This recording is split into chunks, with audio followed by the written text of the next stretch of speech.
Bismillahirrahmanirrahim. Assalamualaikum warahmatullahi wabarakatuh.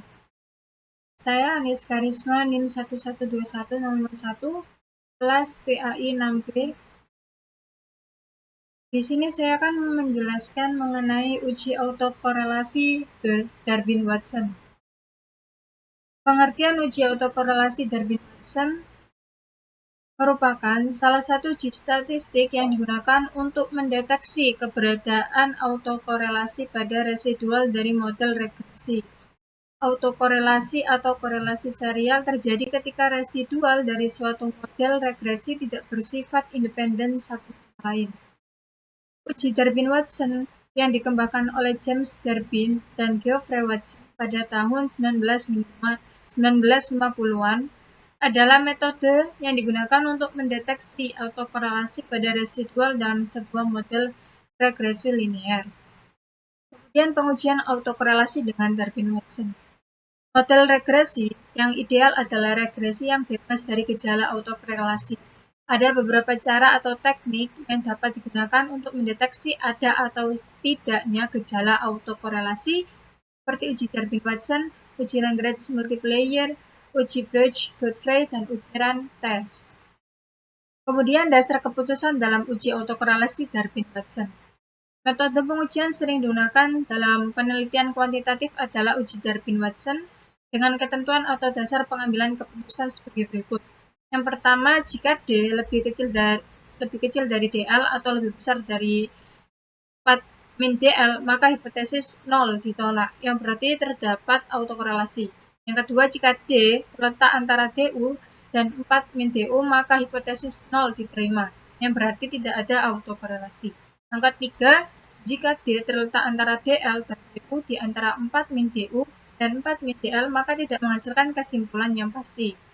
Kemudian, cara mendeteksi autokorelasi. Masalah asumsi autokorelasi dapat dideteksi dengan menggunakan berbagai jenis analisis. Antara lain, 1. Uji Darwin-Watson, 2. Uji Bloch-Godfrey, 3. Uji Darwin-Watson, 4. The Angle ARCH Test. Kemudian pentingnya uji autokorelasi. Uji autokorelasi penting untuk memastikan bahwa asumsi independensi residual dalam model regresi linear terpenuhi. Jika asumsi ini dilanggar, hasil analisis regresi bisa menyesatkan, karena yang pertama, estimasi parameter bisa bias. Yang kedua, statistik uji menjadi tidak valid. Yang ketiga, prediksi model menjadi tidak akurat. Kemudian keterbatasan uji Darwin-Watson memiliki beberapa keterbatasan. Yang pertama, hanya mendeteksi autokorelasi dari pertama. Yang kedua, kurang efektif untuk model dengan variabel legend dependent. Yang ketiga, tidak mengidentifikasi sumber autokorelasi. Kemudian, langkah-langkah uji Darwin-Watson.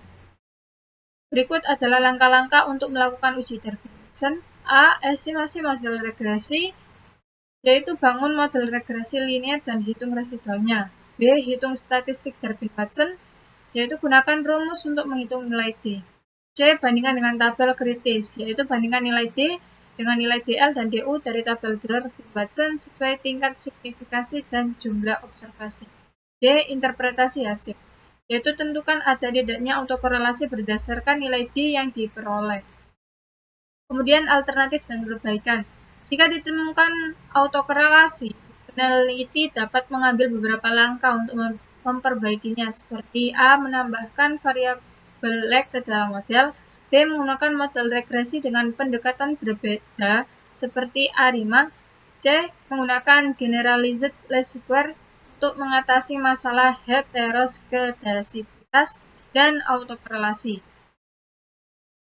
Untuk selanjutnya akan saya jelaskan mengenai bagaimana cara untuk menginput data di SPSS. Nah, untuk selanjutnya saya akan beritahu bagaimana cara untuk menginput data di SPSS. Jadi saya sudah mempunyai datanya. Bisa dilihat untuk namanya X1, X2, X3, labelnya harga, kualitas produk. Setelah selesai diisikan, kalian pindah ke data view. Di sini kalian tinggal mengcopy saja data-datanya. Setelah selesai kalian copy datanya, kalian klik analyze, kemudian regression, dan linear. Untuk keputusan produk ini pindah di harga independen, kualitas produk independen. Setelah itu kalian klik statistik, kemudian centang Darwin-Watson, klik continue, dan klik OK. Kemudian akan keluar hasilnya.